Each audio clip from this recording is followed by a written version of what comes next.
ate buli omu ali bulungi kamera nsula akulindemu omuntu bw'aba akola mulinde badde ogamba ki wamma. Welcome to yet another episode of Short and Big. Small and Big. Small and Big amannya nze Shami Mayanja neddira omutima omuyanja era nga ntimirako Katikkiro bannaye basalako nga batumira Katikkiro ntimirako Katikkiro tiri wano ne Kuku Wazabanga Kuku munaye leero akedde tali mu muudu. Andi mu muudu. Kuku wako oyo bawasuze weekend yebadde empanvu kyekyo kyokka but ebisigadde nga toyina okukeera okukola ku Mande. Mbadde sikedde. Ozukusa saa mmeka? Ozukusa saa ga 3. Oba wasuze mu Mother's Day gula yabadde Mother's Day naye just omuntu akoowa. Omuntu akoowa n'agamba nti nkooye. Ye lwaki towummulamu Kasuku bina bintu ani yabikutuma wummulamu ogende bannange. Kati n'ogamba nti kandabe gye kinaggwera. So Mande ya leero yeeyo. Kuba naye Kasuku gula yabadde Mother's Day naye omanyi status yonna yabadde ejjuddeko muzigo. Muzigo? Simanyi lwaki bannakazadde bafa ab'eggwanga b'Eyelusa bannaye baaseerera. This must be ECOP on set.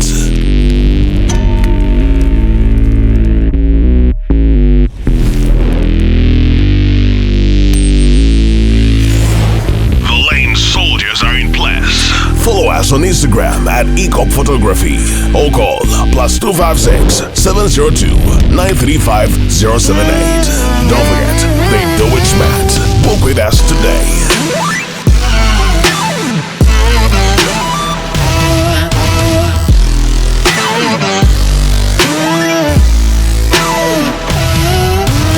That photographer your mama hasn't told you about. Falling for all events, video, and photography. This is another ECOP crime. Oh yeah.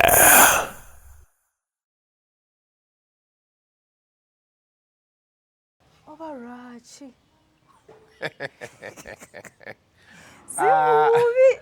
Naye abaana bataddeyo bamaama baabwe nga bw'obuuzayo akabuuzo katini Kasuku yo insensitive omanyiira nze maama wo simutumangako kweyerusa babina ebipaatu wano mu feesi obugundi bwako almost 80% of bamaama be nalabye bayina ebipaapi wano kwata nze natuuse ne ngamba bannange ng'omuzigo gujjudde ku status simu ng'ewunya omuzigo beeyerusiza ddala abawala ebintu bye mukola kati mu byegenderezi bitusi batugamba abantu buli kyokola kati tegeera nti bajja kikubuuza mu bukadde kati ng'abantu abeekuba ttatu tugenda kubeera tutya mu bukadde bwaffe ekyo ttatu yo terina buzibu ng'oli jjajja wa myaka 10 ng'olina ttatu zikujjudde wano wonna kati world over n'abazungu baziina ebyo kati bitiisa bantu baavu be babitya naye ekyokweyerusa kyo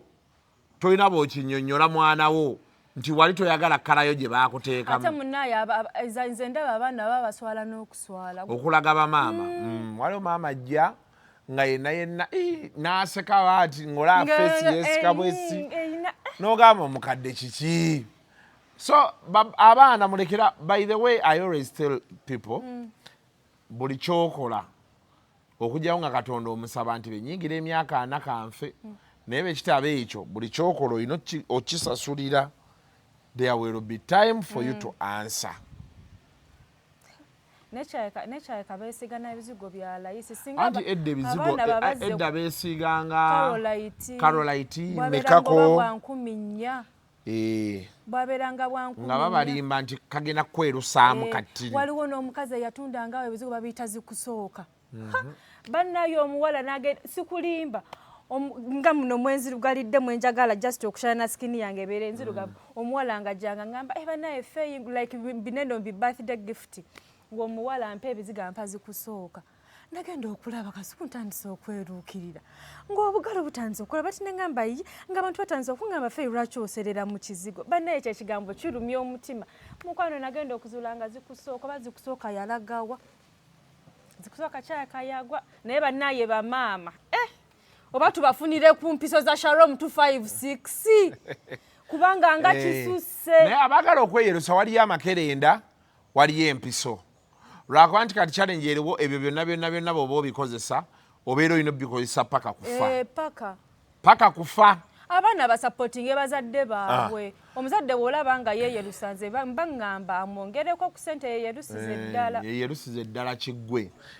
ebizigo kundi yekweyerusa gyeri abantu abaagala okweyerusa there are options if you want to and mulekerawo okukozesa ebizigo sima byangwe waliwo omwana gwolaba ate kati ate waliyo n'omuze omulala waliyo abeeru ate abaagala mbusima alayiteningamu n'otandika olaba emisuwa wano n'omubuuza mukwano the problem is what nga tokitegeera you look and say now this is a problem this is a big problem here mukwano oli mukwano gwammwe luli eri namusanga ani ng'alina abaana bonna baddugavu nga ye mweru muzibu nga n'atera kubula ne ŋŋamba ki kino anti atundayo ebizigo ne bw'aba abitunda sherry cream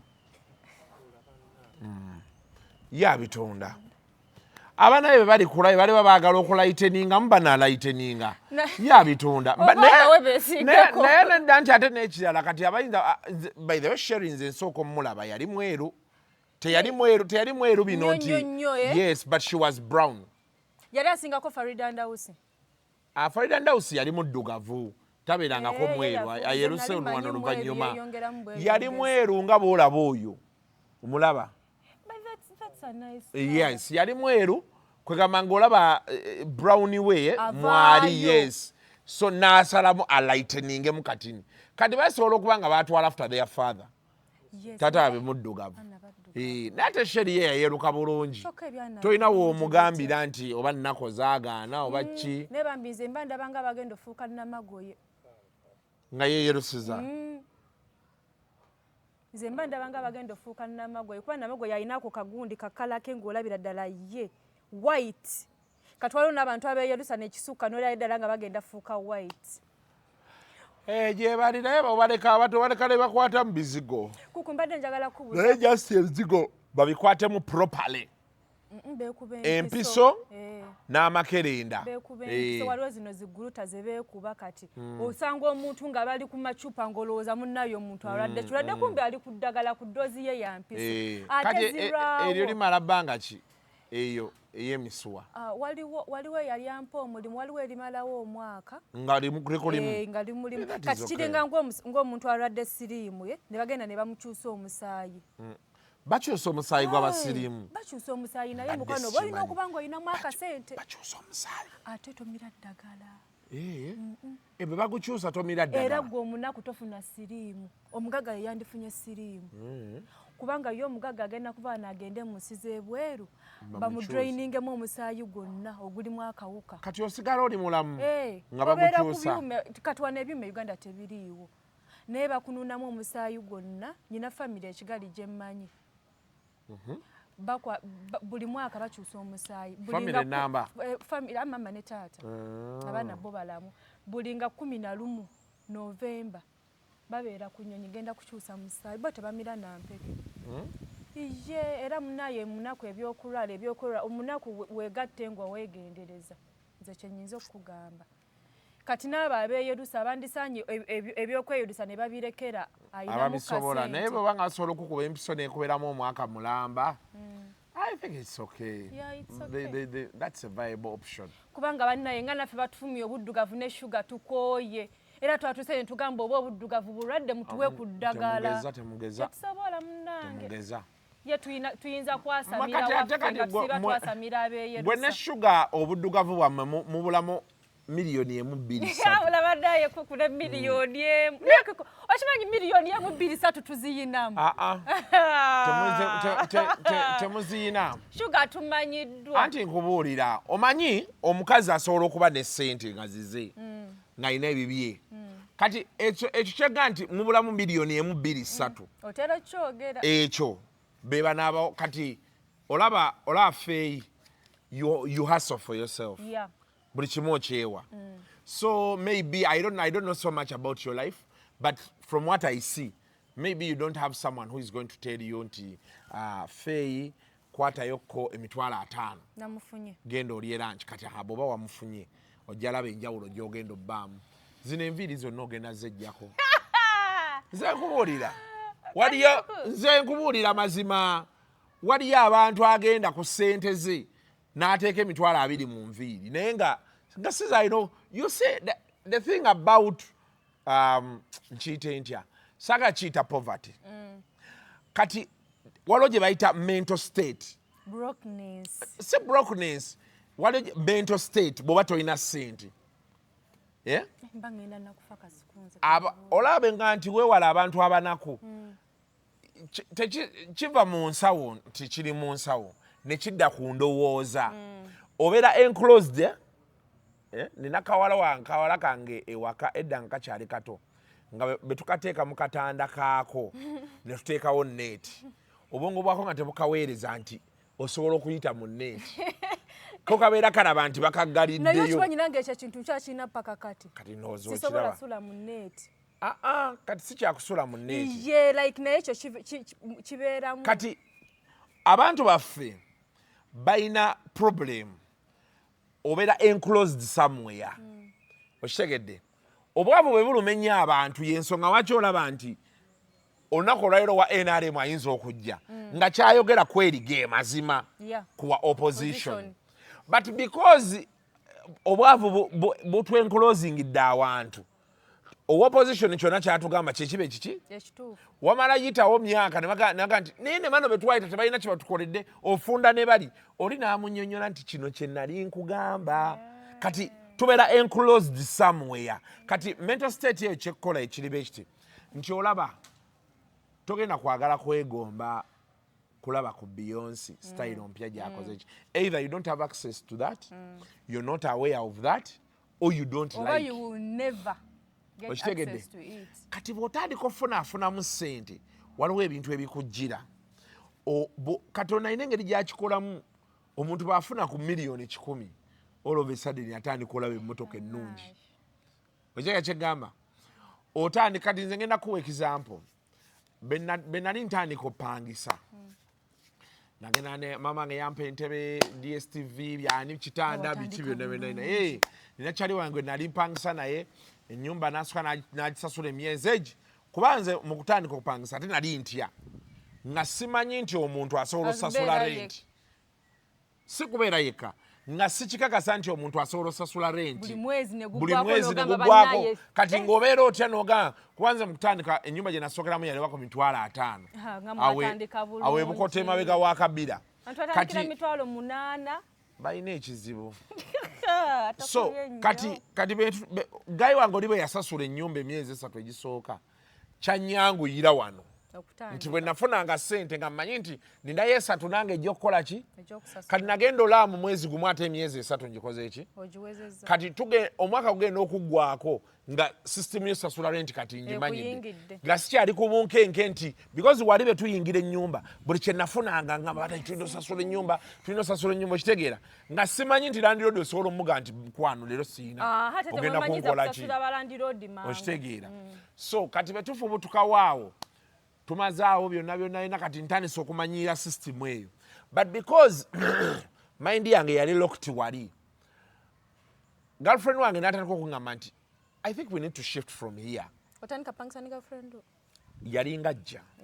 Gwe nani pangisa ne chali wange ennyumba ya bisenge 2 kinaabiro munda then sitting room dining. Nga mwatandika bulungi. Kati nga olya ngamba tuve wano. Kati nze nga siraba buzibu na environment gye tulimu. Nga ngamba nenga environment yali nnungi kati ekyo nkiraba ate maze vaawo nga ngenza ate walala kati awo bensenguka wate nina gye nagenda era nayo gye nagenda kati ono nfunye kisenge eddiiro bathroom toilet biri munda kitchen biki like a complete house kati awo era nawo nga bwe tuba tukkirira okugendayo ekiro omwala ngamba naye kati wano eba n'atukuba biki nkuba bwetonya ate emmotoka tefulumale you know those things so kati netandika opinga ekirowoozo kya apartment kati apartment nga nziraba naye nga nange era nzitya ngamba nti otegeera mentality eri gye nkolookingiddemu obeerawo awo kati ogenda obuuza apartment nga agamba ya mitwalo 7 omanyi data go wano naye nasobola but the money nga nziyina naye nga you know because somehow the picture was painted that those people who live in apartments at the time because zaali katyalo zijja buzita zinabonanga kati wabali bwe bati obachi and there are people who still have that mentality akutya olwokuba alaba feeyi amugambye abeera kyanja abeera kumpi ne Kensington okitegeera naye ng'ate kyanja is like any other place you know yes so kati then I moved into the apartment business kali nagenda olwaki ate apartment is more flexible why teweeraliikirira ani ananzigulira geeti kuba nawe nali nsulaawo ekyanja nga nnyumba zirimu 2 ekiro ojja n'ova mu mmotoka ne weegulira geeti okitegeera so kati be natuuka awo ne ngenda ate mu apartment kati ngenda mu apartment ngenda olaba ojja n'okuba eŋŋombe asikali naggulawo amazzi gabeerawo like everything nga kyanguwa chap you even have neighbors you're not worried bajja kunziba ennyumba nga olwosimayo gireka nga nzigule ne ngenda oba okitegeera so kati bw'ogenda ofunaafuna ku ssente katonda akolaga revelation okitegedde kati miliyoni 2 zenkugamba teziri nti toziyina oziyina but you don't have money to spare to maintain you know there is something kati olaba abawala abasinga abeera akola naye baafunayo nti waliyo omusajja asobola okumpewulako rent kitegeeza nti kana kakadde kaadaateka mu rent akayina okugenda okweguliramu akateeteeyi akalungi engatta ennungi kati awo otandikira olaba feeyi nga naye feeyi waffe bulijjo ebigatto byayambala feeyi yajjeewa ssente ke kali kakadde kamu 2 3 okukubako enfuufu ogenda okuddamu otunuulira akawala kati gwe ne black sugar mubulamu miliyoni 1 2 3 ogenda kwesanga ng'olabye ebizigo ebirungi kalaba buno obuntu bwonna obukuli mu feesi buno babuggyako ojja genda obuggyeko naye nabuuza fashion ne bagamba yakadde kamu kitundu gondi yalinga abuggyako mayende yali abuyina obwo obuntu n'agende wa maama lususu butya bamanyi bugenda kukomawo buno obuntu abanyakole bonna babuyina oba lwaki maama lususu yabumuggyako ne butakomawo ate mayende omulaba abuyina ddaano nga ddadde emyaka ga 10 emabega ng'akyali wali ku Galiraaya maama lususu yabumuggyako oba yakola atya simanyi njagala kubuuza like abantu bwe babadde bapostinga abamaama bwe nagoyinzeeko through comment sections bambya nga waliwo abantu abagamba bannaaye mwe mwesimye abalina bamaama abalungi nga abantu bapostinza abamaama ne bagamba bannaaye may I have my evil mother nagenza okulaba comment sections nga ziyika about evil mothers mutima neŋŋamba lwaki omuntu aba azaala omwana n'agenda muleba n'amuluma n'amukuzera ebbanga lyonna n'amuteekako ogutima ogubi ogwo omuntu nga kugamba nze maama wange anjagala nnyina ssente bwe mba sirina ssente tankubirako tambuuzaako naye ankubirako ŋŋamba nti owaaye leero onanteerako batonteereko golooza kivudde ku ki kivuddeko but bibaddengawo there are reasons why mothers don't like their children nalabya oli ng'agamba maama we yamulekawo nga wa myezi oba 3 oba myaka 3 n'agenda mu bufumbo ewalala mbeera n'amuleka ewa taata we oluusi bafuna we bakuteeka people go through so many challenges ekirungi nti nabo bakula waliwo woogenda mu bufumbo ng'omusajja tayagala mwana okitegeera but that is life. You see there are things that you can never explain in life until they happen to you okitegeera nti kimala kutuukako n'okitegeera n'omanya nti okay kyekino oba kitegeera kyeggamba so sometimes we cannot dictate some decisions parents make although there are those that we have to question for example mweno mu bukulu waki omuzadde asigala tayagala mwana anyway kisobola okuba nga taatawo yeekola ebyekisiru omanyi nti abasajja bakyawa abaana lwabamaama the same thing bamaama ne bakyawa abazadde ne bakyawa abaana lwa bataata. That's the problem. Lwaki obusungu bwammwe like your misunderstandings mba muziteeka ku baana. Abaana abali innocent abatabimanyi. Omwana nakula nga akimanyi nti maama we tamwagala talimwagala naye nga wali mu bulamu. At least ko omuntu bw'abanga yafa at least kagamba yafa. Naye n'olabaawo maama ng'atijja n'abaana abalala naye nga gwe takwagala. Anyway, ebyo ebintu challenge gye mbiyinako eri emu fey. In life everybody goes through things alone. Buli omu alinawo ebizibu bya feesinga. So nga bw'ogambye we all want to ask, why could the parent treat the child like this? Like really? But because we don't know what they go through, so we cannot judge them. Okitegeera. Waliyo abaana abamu nga muzadde takwagala. Gye bali bangi nga omuzadde takwagala. Naddala abo abaana abajja mu makkati awo. Because babeera passive. Abamu oluusi babeera muzeeyi we maama we beegatta naye kuuma bufumbo.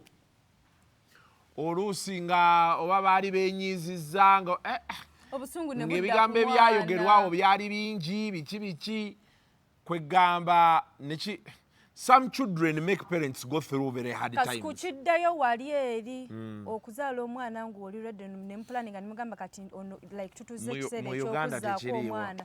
Nati kati like kyetulina okuinstilinga abantu abamu babazaala kuuma bufumbo. Okimanyi ekyo? Waliwo abamu nga baakuzaala nga maama wo talina gyadda n'agamba nti kati ati ge mazima. Ge mazima. But it's a fact kati gw'okyali mu ebyo. Ate ba surrogate. Kati surrogate ye anaayogera ki? Nti maama wo yali tasobola kwetikka mu lubuto lwe. Maama nga talina busobozi bukwetikka. Kiba kitegeeza yateekamu laavu nnyingi okusasula omuntu okufuna. Kati gw'olaba it makes sense. It makes sense. Kati it doesn't make sense. It doesn't make sense. Waliwo abakazi abamu nga nti eyakwetikka mu lubuto mulala noono mulala tekikola makulu. Nanti omwana abeera wuwo. Kati ekyo ky'onnyonnyola kye kiri kye mbadde nkugamba era nti buli omu alina ky'ayitamu. So we may want to judge them but we don't know what their stories are. We don't know. Some things happen naturally, others people go through things. Okitegeera oyinza okuba oli awo nga gwe wakola olugambo n'oloopa maama wo mu bwenzi nga gwe tobijjukira. Maama wo n'akukyawa. Wamufiiriza omusajja anti ate ye abeera akyabimanya ebyo. Ye abeera akulaba nga kizibu. Bambi waliwo n'abaana abamu be bazaala nga either ku parent wo si yakuzaala oba taata wo si yakuzaala naye ne bakikuuma okumaintaininga yo sanity. Ne bagamba omwana tuleme mugamba. Nabo abo be basinga obungi kati. Abo be basinga obungi. Naye abakazi tulinamu ku mpisa embi kasi. Bibeerawo mu bakazi n'abasajja. Teri famire mu Uganda. Tokikola. Anti wuliriza. Buli famire 10. Famire 4 zibiina. Buli famire 10. Kanate bw'ogwa ku bano abedda abaagambanga nti simanya taata alina abaana 4. Ate gujja bagira. Kati otuuka maama wo yafa tabuulidde muzeeyi wo babe muntu yenna nti omwana twamuzaala eno okitegeera kye ngamba ne gulyoka gujja bagira. So buli famire 10 mu Uganda wano 4 gwe tolaba nti oluusi otunuulira abaana noga naye bano nga beefaanana oli tafaanana ng'omwana ayawukanira ddala ne balyoka batandika omusika alina jjajjaffe gwafaanana alina gundi gwafaanana. But that is life. Abantu bangi olunaku olwaleero bali mu bika ebitali byabwe. Kati ate gwe okyali ku ebyo byabika. Kazini ne kazini beezaddemu nga tebeemanyi. Beezaddemu ekyama ne kibeera eyo. Okanda kulaba waliyo ankowo akwagala nnyo akufaako akuzza eno nga ye taatawo naye nga famire kati ekyo tebakyasobola kyogerako. Ne bagamba wuliriza bwe bagamba nti oyo taata we yabula n'okulanga tumanyi taatawo naye nga waali ng'ofaananira ddala ankowo yafaanana anko we ebyo ebiri bye baali bagamba naye nga kati abantu bangi olunaku olwaleero taatawo nga ye kkojjaawo maama wo ye ssengaawo nga munnaffe okimanyi oba tokimanyi nkimanyi so because abantu kati embeera be yagenda ekyuka abantu ne baavuwala abaana basuula mu bisenge byebimu okitegeera kati ate gwe okyali kwabo waliyo ate abamu nga taatawo jjajjaawo ye taatawo walayi tebigatta okimanyi ekyo nga ye jjajjaawo ng'ate ye taatawo waliwo akane orphanage kalina emyaka 13 jjajjaawo ko yakakwata ng'alina emyaka 92 ne kazaala naye bagamba ne mu famire z'abagagga mu ebiri zino eno gye bisinga mbusimanya ng'omugagga yeebaka ku mwana we omwana ate ne bamala ne bamufumbiza ate ne bamala ne bamugjayo nga bagamba obufumbo bwamuleme kwegamba zingululu mungi mu famire oba tuli kuki kati society zaffe zetulimu ebyo tulimu lwakuba nti kati abantu tebakyayagala byogerako era nze oluusi ndaba oli ng'agamba oyo si wankima oyo si muganda oyo si munyankole lwe balitikkula ebbaati ewammwe abo bali mu zifamire bakwesekwesa ebintu lwe banaatikkula ebbaati ewammwe ffe tulina abaana be tuli nabo nga gamba taata we tamumanyi naye anko we baayimirira wali nze nakula ne anko wange yandabiridde yankoledde buli kimu ffe tulina abantu tubeereyo ne jjajjaffe n'agamba kati n'oyo omulabu oyo noli ye yamuzaalamu ate n'abakulu baba babitegeera nina mukwano gwange maama we yamugamba naye olaba oyo omwana alina abaana abana naye olaba oyo omwana si wuwo n'agamba naawe maama leka ekikula like tewayagala mukazi wange biki naye ayise yagenda omutwala ku DNA mu bubba naye nange namulaba mu kifaananyi bwati nga talina wamufaananira yadde butereevu but some people face it and they choose kati abasajja bedda baabirekanga n'agamba kati because you see waliyo omuntu ategeera n'alaba what was the cause yali nze yali oli wali abakyala abamu nga bo benzi naturally aye ne wabaawo omuntu akkiriza nti nafubutuka wano ne ŋŋenda emyaka 2 nga siriiwo what did I expect so anyway like I always tell my twatwogeramu ne Shalom ankakasa nze Kasuku kino ne kituukawo sisobola kukola benti oba kati eri miscellaneous ejja Shalom oba tomanyi kati you just have to cross the bridge when you get to it. Every family has their own story. Every family zirina ebizibu Kasuku buli lukya neeyongera obufumbo buba bwenti ntiira ddala nina kusomayo obufumbo bannaye kati gwatola what I would advise you the earlier the better. Anti nze nkubuulira omanyi ojja tutuukako mu kifo ky'okufa nakyo causes ofe kibwatukira anti kati olaba kati saawa eno olaba kati kanguye abawala bali mu bufumbo bino biri mu kuhappeninga mu bufumbo naye abaana kati baaguma baasibalo obeera mu bufumbo nga ssenga w'abaana yasalawo nga toyina kyoyogera ng'oli mu bufumbo nga ssenga w'abaana yasalawo abakazi bali mu bufumbo nga ssenga w'abaana akeera ku makya n'aleeta omwana nti pup ono omwana waffe anti kati omuwala omusanga myaka 26 26 years yazaalawo abaana be 2-3 awo ye 26 wala 20 years yes nze nina omuwala gwe mmanyi namusanga nga she's like 22 years ng'alina abaana 3 ng'ali mu bufumbo nga kitokota naye ng'ewaabwe baavu akugamba Kasuku agagenda okudda ekasanda ng'akunyumiza kasanda n'okoowa kasanda kati Lumumba nvugaavuga twali tugenda ziikirako eyo Flavia n'endaba ekasanda twazika eyo kasanda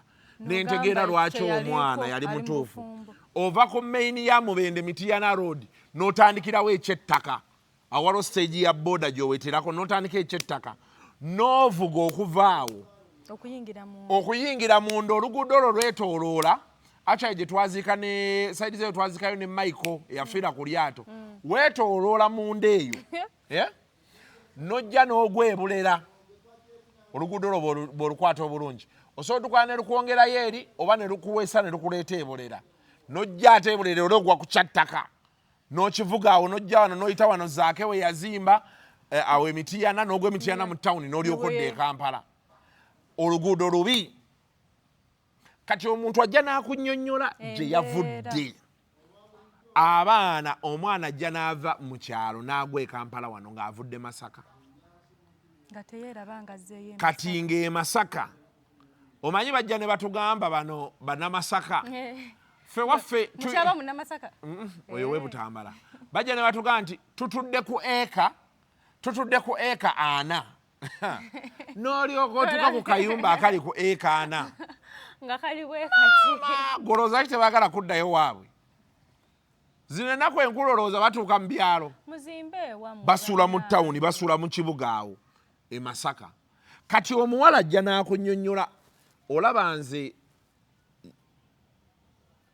nina emyaka gye nagamba abantu gye naderiitinga mu profayiro yange na falling out n'abantu mu famire awo kiri very important omuntu bw'ofuna kasente ozimbe ennyumba manyi kyekitegeeza olaba kino ekibuga okiraba tuliko abantu bangi osobola n'okubeera ffe tulina abavuka bangi be tubeera nabo nagamba oyo anti wange oyo naye nga yafunye ekizibu tasobola kuweta wa anti waawo nga anti we kinene nyamubuuza n'amuwayo kacaayi n'anywa amazzi n'amukwanga emitwalo 10 oba 5 nga tasobola musuza kati abawala bangi bali ku kibuga wano nga tayina waasobola kudda singa embeera emutabukira okujjako okuddawa ewaabwe mu kyalo naye gwe omanyi kyekitegeeza okubeerako mu Kampala wano ne bwegubeera mwezi gumuku n'olaba kuzina enguudo n'embeera gye tulimu nagenze eri antonde eggulo naye nga nsabira kimu ntuuka ddi e Kampala wategedde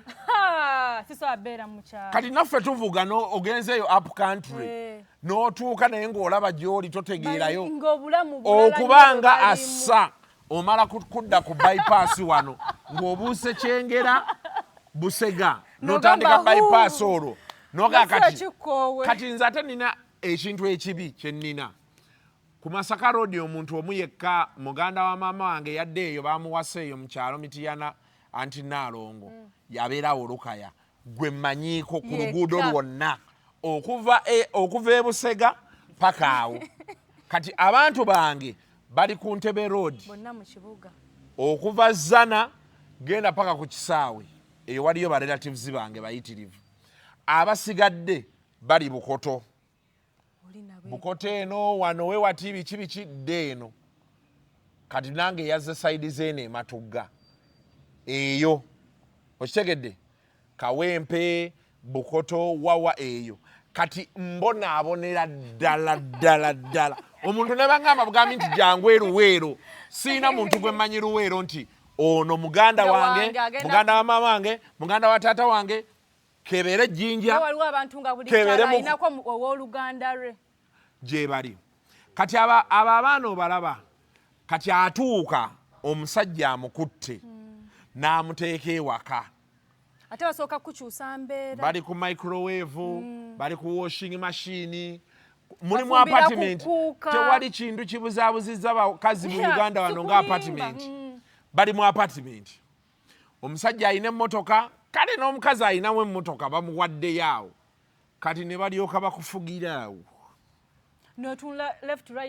anti ne bw'oyagala okudda mu kyalo maama wo n'agamba wano okimye eki abalala nga mukazi naye nga yeeyagala n'abakazi banne abalala nga musajja nga yeeyagala n'abasajja banne nina gwe mmanyi yakazaala mu muwala abaana 4 naye just beegatta olwo yakazaala mu muwala abaana 4 naye nga lesbian musiyazi kati abakazi batudde mu bufumbo nga tolina bw'ogenda kunnyonnyola bantu taata w'abaana aliwa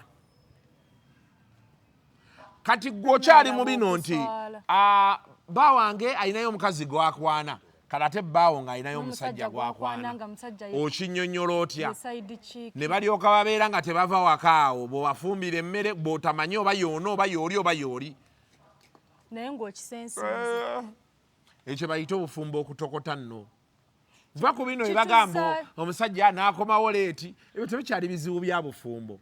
Omukazi ogera bukezi kumakya n'otegeera nti kati ono yeekomerawo ssaawa ze zaayagala okiteeka mu bwongo n'ogenda mu maaso. Ebyo ebintu nne waliwo mukano gwange eyanyumiza like byeyongedde kati oyo bw'abeera ge jjukira bagge bo bayita mmanju. Omusajja naye bw'akomawo ng'ayagala kwebaka ku mukazi abeera ayagala muyita mmanju. Biyitirivu. Kwegamba mu bufumbo. Me andi bufumbo. Kati ate wali obaddeko mu bufumbo omusajja n'aleeta ono wakameeti wange. Nga muwala. Yalemereddwa asooka abeereko wano naffe. N'olyoka ondabira akajanja akabeeramu eyo ennyumba. Nanti olina okuzuuka n'obafumbira buli kaseera caayi. Ate alowooza bibeera bwe biti atandika bulungi. Ng'alina sipeesi ye tabayingirira, akeera ku makya n'abafumbira, n'akola buli kimu nga buli kimu kiri okke. Mu myezi egi oba tokyalina bufumbo. Sooka olindeko omuntu asobola okubeera mu bufumbo bwa munne okumala emyezi 3. Nga baamuleeta nti alina ebizibu abeereko wano naffe. Ebizibu ne bimala emyezi 3 ng'okyali mu maka ga Yes, munne. Ng'oli comfortable. Abantu baba n'ebizibu emyaka 5. Waliwo n'abantu tulinayo be tuyita ba anti. Wuliriza, tulinayo be tuyita ba anti. Nga naye yajja buzi. Nga tomanyi na. Ng'akuze nammwe. Ng'akuze nammwe. Wuliriza. Ng'akuze nammwe nga baamuleeta nti yasoma ne taata wammwe. Kati azze ate talina byagenda kukola abeera awo. Nga bwe bamuyiiza ekiddako. Ogenda kulaba maama wa apinga omuntu ono tavaawo. Gwera bikwatirako wagonanye. Mbadde mmanyi amaka bwe gatuukamu omukazi gaba ga mukazi. Kati nno kati kyenkunnyonnyola nti kati mu bufumbo buli bufumbo bulina ebizibu byabwo. Era bw'olaba abakuba enduulu kyavola nze mbagamba nnyo nti bw'oba ofunye ebizibu mu bufumbo toddukira wa Kasuku. Kuba nze ŋŋenda kukuggyako akantu tukomaawo. Okitegeera kyeggamba. Noonya solution bw'oba tosobola tegeragana na musajjawo oba na mukyalawo. Walk away from that marriage genda bibyo. Naye buli lwojja mu public n'okuba enduulu tomanyi abantu batudde ku bizibu mu bufumbo. Ate bambi ne bajja mu gundi ku social media ne beefuula nti buli kimu kiri fine. Babeerawo ne batugamba era nakyo kisa abantu bangi. N'olowooza nti oyo ali bulungi nnyo ateesa. Ne babeerawo ne Kumba ali bubi bagamba naye. cup of the year ne balyoka naye nga gwe kyowulira munda. Kyekyo. Kati kyeki kyenkugambye nti weewale omanyi bano abawala abatonze waki mbagamba badeetinge mangu making decisions ez'amangu abakyali bato. Kuba waliwo time gy'olina otuuka kati olaba bw'oyingira emyaka omuntu yenna bw'oyingira emyaka kale katubale 27 paka ku myaka nga 4 mwegi kasitoko n'emyaka 45 nga tolina kyokoze. That's the end. Of course wala agenda tugamba mbu owa KFC yayitawo ku myaka 6. Sooka otubulireyo ab'enkaaga abalala ngana abalina story y'omu neeyo banyumyeyo yokka. So it is possible oyinza okuba nga gwe Katonda yagamba oli gaggawalira ku myaka 7. Waliwo abantu abatagenda gaggawala Kasuku nga bagenda kuba banaku paka kufa. Nabo gye bali. So kati abawala mbagamba nnyo this whole business of marriage courtship gitesting ekwokye osalewo nti kati nazaalayo abaana bange 3 ebyobufumbo ogenda onoonye ssente. Okitegedde? Kati osigale mu bino omusajja abeera ewuwe nange nembeera ewange. Be tuba twagala ne tubaako we twesanga bee mutyo. Kati ate waliwo emyaka bwe muyingira emyaka 5 omusajja takkirizibwa fuga mukazi bw'asanze busanze. Bw'aba ng'oli wa 5 naawe oli mu 5. Kati muli bakulu. Mukulu munnange. Mukulu munnange. Okitegedde? Kuba kati obeera naawe olina by'olabye naye ng'alina by'alabye nga takkirizibwa kumanyiira nnyo ebyo. Wali okuyingira bufumbo ng'olina emyaka 20 n'omusajja alina emyaka 5. Bakulabanga kawalako ne balyoka bafuga ggwe. Omuwala obeera kaweddemu. Ne balyoka toligenda kwawutu n'emikwano gye terikola kantu terikwasama. Awo kibeera kigaanye. So yeyo embeera nno munnange. So kati buli muntu nga bwe tubadde twogera ali ku Mother's Day. Every single family has their own challenges. Mwenga mama otakwagala kiri unfortunate katukusabire. Tukusabira bannaye abaana abo bankwase nnaku. Mukama akugumye. kuba banga wafiirwa muzaddewo obanga oli orphan. But most times find love. Noonya abantu abakwagala. Nze Katonda yannyamba nti mamange bwe yafa. You see, for me, I've been a likeable young man from the word go. So I asamira muli. So kati abantu nze banjagala bangattawo. There were turbulent times there. Ngandi mwana muto. But na bangattagattawo awo abantu bangatta. Tebagabana ba family. Gamati banayo nagende wani. Anti nze muzeyi wange yaleka azimbi. Kati nze sigabanangako. Oshitegedde. Yensonga waki abavubuka abali eyo mbagamba nnyo nti bw'ofunamu akasente ne tulaba nti baga nti mu byalo wala tugendera ku bigambo bya Kasuku olw'okuba Kasuku yazimba ekyanja oyagala ozimba ekyanja ojja kufuna obuzibu eggulo n'adde ne ba anko bange nga baŋŋamba nga basaba twaddeko twasuse kugenda awo kulima bijjawe bwe bajja bwe twamaze ne tugenda awo ku Mother's Day celebrations n'adde ne bakojja abange kati mwanchobe nanga nti Kasuku tukusabira ffe bye tutakoze bw'obikole ne mugamba kiki kye mutakoze because Khadija jange Serwanga he died nga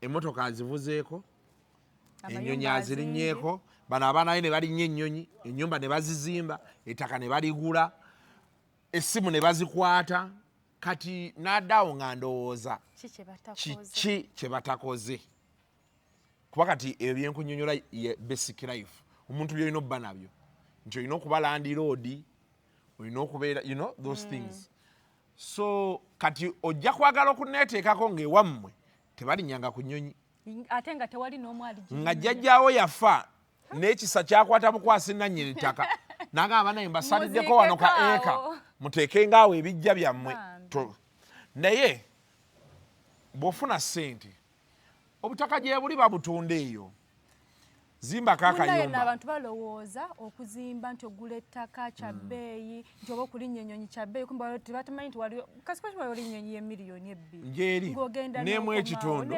n'ey'emitwalo 8 okusinziira wa woolaga ne season ekyo bakiyita breaking barriers but what I'm trying to say here is this when you get some money abavubuka abali eyo nze saakola bwe ntyo but I've seen people who have done this. Me when I chose to build my first house nali nzimba ennyumba yange esooka natandika nabala neŋŋa nti kati kino so when I started saazikiza paka gimala but there are people ng'asooka naga nti nfunyewo miliyoni zange 5 n'abaako waagenda n'agula akataka ke nekabaawo naga nkasooka enzimbeko ekisenge n'eddiiro bigenda kumalako miliyoni nga mmeka miliyoni nga 7 8 n'agenda n'akikola n'azimba ekisenge kye n'eddiiro n'azimba ne katooyi ke wabweru wali olwo otandise naye omusingi gw'osimasima omusingi nga gwa nnyumba namba gye wandyagadde oba n'omulala oba mekwaine yakyogera oba n'agamba n'oba olina ssente ntono ng'olaba future zimbe omusingi ogw'ennyumba ewera kati ojja kgenda okwesanga olaba essanyu omuntu ly'ofuna ku weekend ojja kuba oli wano wagaye naye ekimbeeza wano ki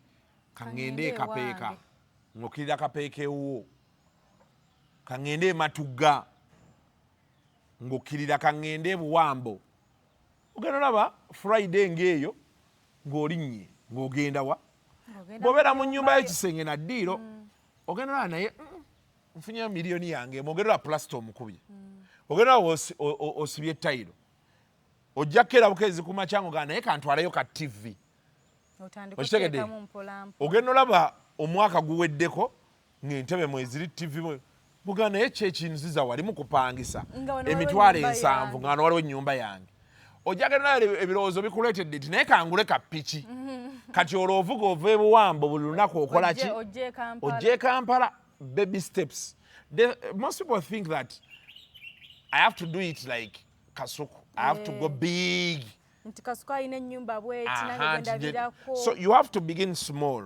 Olina okubaako sacrifices ze weekolera nti otuuka n'oga nti nguze empigi nzimbye empigi sijja kusobola kuba ndongo endongo ekujja ekampala ogw'empigi ekiro wetadde in harm's way kati ne weesanga nga bw'onnyuka otuula mu takisi n'ekusuula empigi ku makya n'okomawo ogenda bikola wiikendi 3 n'otandika ogamba naye ndaba ku mmande bwenkeera sigenda owera ssaawa 3 nga ndi ku ofiisi kanviire eddala empigi ogenda okumaliriza booti after 2-3 years ng'ennyumba wagizimba nnene nga yaggwa ng'oli mpigi okitegeera obeeko w'ozimbira abaana bo ebintu byonna bikaluba naye omuntu ng'olina w'oteeka oluba nze nabaganda bange mama we bwe yafa twali close beetu ti mama we bwe yafa famire yaabwe ekirungi kye yabakolera omanyi waliwo famire ezimu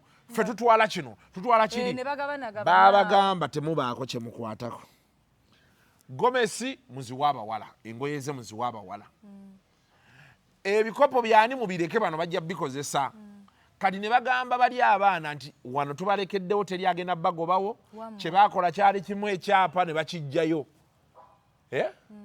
ne bakiteeka mu bbanka ne basayininga bekiba kivaayo abasayiningako bali aba abaana bonna oba abakulu abaana 2 ne anko omu kati anko omu ate nayo sayininga kiveeyo alina ofuna authorization yeva mu baganda be bonna kati nga kye bakola tebaagala omu yeetuminkiriza ettunda abaana gye bali bwe babaawo ekyokulya ekiganye nga anko waabwe omu abaweereza akasawo k'omuceere yes kati buli lwoleka abaana bo nga balina we babeera ne babeera nga babeera mu kyalo bajja kwadigestinga bayingire ekyalo olwo bayingidde ekyalo ate nokyaliwo balime ate gwe abadde azinoonya baleme kulimwa toliiwo they have to dig they have to kati awo oba tebasoma balekeyo naye balina we basula kati awo ensi batandika ogipambana nga balina we bakola ki we basinziira so omuntu bwefunayo akasente gira ofune wooteeka abaana bo balemega nti taata yatulekera bisiimuula amaye naku zino muwoza abaana balisikira ebisiimuula ebisiimuula ebimu bizibu ebisiimuula ebimu bizibu okubyejjako ate naddala mu ekonomi eno okula nga taata we yafa tewamulabako naye bannaye nga wamukyawa obulamu bwo bwonna ng'okyawa waaki nati aba talina kye yakulekera aba talina kye yakulekera bannaye ndowooza mujja siiba bulungi tugenda kukomaawo jangu Kasuku leero atuwadde byamagezi byereere bannaye mukwano gwatannayiga ojja kuyiga madda oluusi anti kati oluusi olaba nze abantu mbagamba mu kifo kyonnyigira owa famire atakwagala gwe genda oyitandika ekikyo nze nina abavubuka bangi nga famire yamunyiiza teyaleekaana nabo teyadda mu byakuwekyawa nabo just yabalabanga abaafa n'agenda n'agula eyo n'agamba bajja kunziika wano n'atandika famire ye era nga bw'aba n'emikolo baayiseeko abayita mujje ne bajja ne babaawo nenge eyo chapter yagiggalawo so oluusi because family is blood tolina kwesika nnyo n'abantu nze nange mu famire yaffe nina besitayogera nabo naye nga muli awo nga namunaaba